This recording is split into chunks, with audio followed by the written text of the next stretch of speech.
So I just got done watching Power Rangers Once and Always, the new Netflix special that is to commemorate the 30th anniversary of the Mighty Morphin Power Rangers. Damn it, I'm getting old, but I was very excited for this. I did a reaction to the trailer that a lot of people seem to enjoy, kind of my thoughts on it.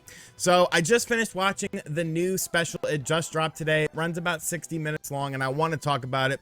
There's going to be spoilers in this, it's just, it's not a very long thing, so you kind of want to talk about what is in it. I'm going to talk about what I liked about it, and maybe what I didn't like about it too much. So it starts off in a very interesting way. Basically, Rita is back for some reason, which we end up finding how she was back.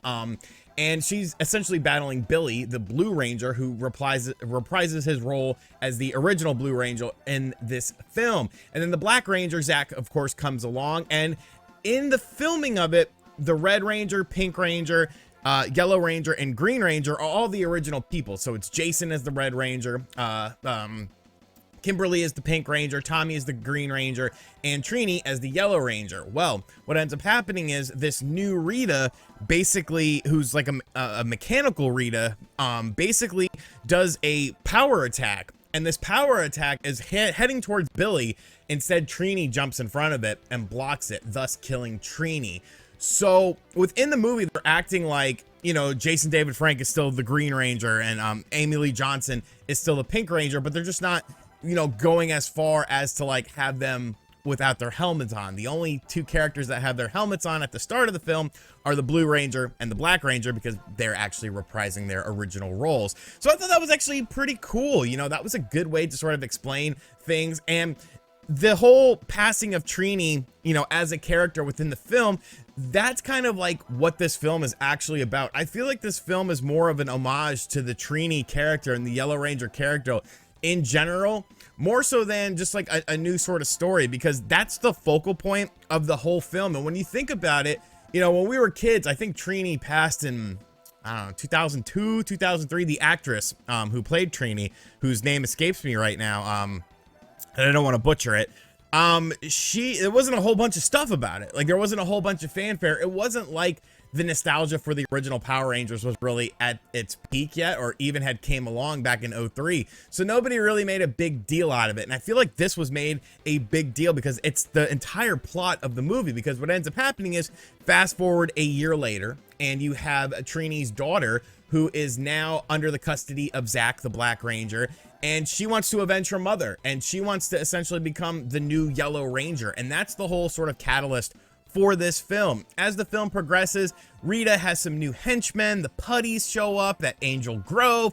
There's lots of sort of callbacks to the original stuff, but I do feel like there could have been more callbacks, because that's kind of one area that I felt like, Bulk and Skull weren't in this film, and I felt like, oh, that's kind of weird. Like, what are they doing? Like, I understand that a lot of it comes down to who wants to be a part of it, who's available to be a part of it, and things of that nature, but that was kind of weird to me. I think that was probably one of my bigger disappointments, was there wasn't as many callbacks as I would have liked. There were some good ones though, and it just could have been more, I felt. So basically what ends up happening is Rita's back up to her old ways, trying to mess with the Power Rangers, so they call in some backup, because what ends up happening is they get into a fight, all of the traditional original characters, and this new henchman of Rita can basically clamp onto people's arms and turn them into little figures. So they do that with the Red Ranger, the Green Ranger, and the Pink Ranger, in order to explain why there are different ones for them in the film, which, once again, I thought that was brilliant, because obviously Jason David Frank, for whatever reason, I know that he passed away, but at the time of the filming of this, he could have been a part of it. Amy Jo Johnson said that she didn't really want to do anything with it. I understand people move on with life. The Red Ranger, I forget his real name, he didn't want to be a part of it. So instead, what ends up happening is they get captured, and so now you have to save them. So a Pink Ranger from various seasons that I don't know. She kept saying she was married to Tommy, though, so I guess that was a thing. And the Red Ranger, Rocky, who I vaguely remember, end up coming in and helping out, because once a Ranger, always a Ranger.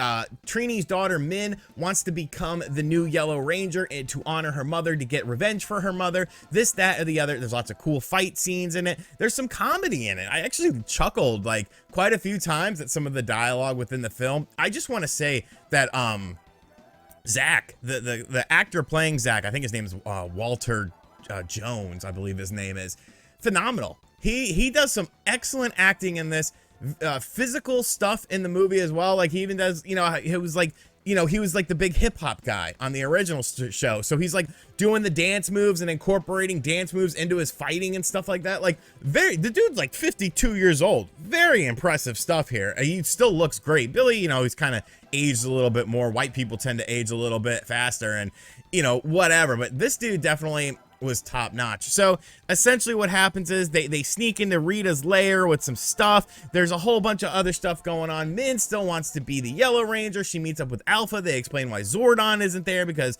basically Billy tried to bring back Zordon and instead brought back Rita. So that's why Rita is back. Rita now wants to warn her younger self. So the original thing where at the beginning of the Power Rangers, where the two dudes find the little thing in the ground and then they open it and Rita pops up, after 10,000 years, I'm free.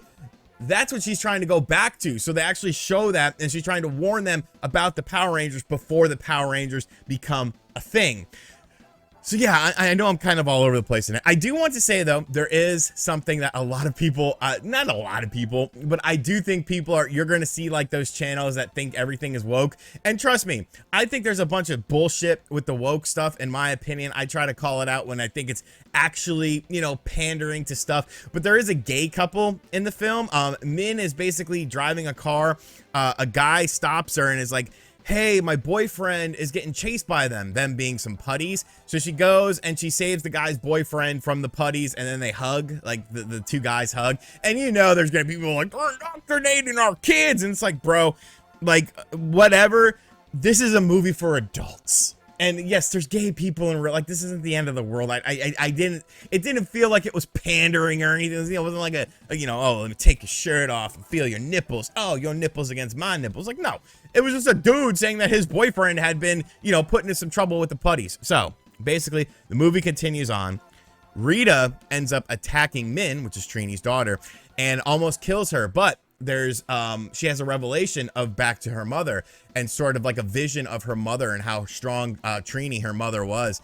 And then that gives her the power to become the Yellow Ranger by being, you know, adventurous. And then there's a cool dinosaur battle and stuff like that. Like the Megazord comes out and there's like a battle in space. There's lots of cheesy effects, a lot of CGI stuff in the film that, you know, it's not the best looking by any stretch of the imagination, but I think it fits with the general motif of the film. It's supposed to be a film that reminds you of watching Power Rangers when you were a kid. Like, I don't feel like this is intended to extend the Power Rangers universe in any way, shape, or form. I feel like it's just for us who grew up on the Power Rangers, and then they end up defeating Rita at the end of the film. And then they have sort of a reminiscing scene where they actually, at the very end, they play a scene from the original Power Rangers where the Pink Ranger, Amy Jo Johnson, is playing the guitar and singing, and Zach comes along and sings with her, and Trini and Tommy and Jason are all there as well, along with Billy. And like, it's very emotional because in retrospect, she's like singing a song about like being friends and being connected forever. And it's like, you know, two of those people are no longer with us. And you know, I actually got a little, you know, it wasn't like, I wasn't like crying or anything like that, but I got a little, you know, a little sad. It's like, oh man. And then they had like a little flash to honor Trini and Jason David Frank. And then they rolled the credits. So I thoroughly enjoyed this. I thought it was fucking fantastic. You know, 8-year-old RGT, 7-year-old RGT, however old I was when the Power, so like what, 93? So I would have been 8 years old. You know, fucking would have loved it. I'd have thought this, and 30, you know, almost 38-year-old RGT, absolutely fucking loved it. It brought me back to a time of just very special things. I do wish there were more cameos. I wish that more of the Rangers would have wanted to be involved with it. Oh, Aisha and what's the other guy's name? Adam. Aisha and Adam do show up in the film with the space stuff, which was beyond me. I wasn't watching Power Rangers during that, but they do show up, so that was pretty cool. But like, I wish like Amy Jo Johnson could have cameoed in it, Jason David Frank, you know, the original Red Ranger and stuff like that. But I understand it, you know, at the same time. I do wish the film was longer. Like, it's about an hour long. I could have watched another 30 minutes easy, but I do feel like maybe they just didn't want to pad it out. You know, maybe they just wanted to have, you know, the action that's in the film. I think it's very good. And it was just super enjoyable, man. It was a super enjoyable, super nostalgic thing. that I absolutely loved. If you're not a fan of the Power Rangers, this will do nothing to make you a fan. This is strictly for the fans, almost feels like by the fans. And that's what made it so cool, man. So, yeah, those are my thoughts on the new Power Rangers Once and Always. Fan-fucking-tastic. If you have any sort of nostalgia for the original Power Rangers, if you're in your mid to late 30s, you'll probably get, or even early 40s, you'll probably get a kick out of watching this. It was definitely a feel-good event. I thought the story and the writing was actually leagues better than what we saw in the actual Power Rangers stuff for years. Leagues better than the original Power Rangers 95 movie. So yeah, I thoroughly enjoyed it. Let me know. It's available on Netflix now, you know, so if you have Netflix, go watch it. Even though I just spoiled the whole thing for you, but you still gotta experience it for yourself because I probably missed a million things. And as always, guys, thank you for checking out this video. Whatever. Goodbye.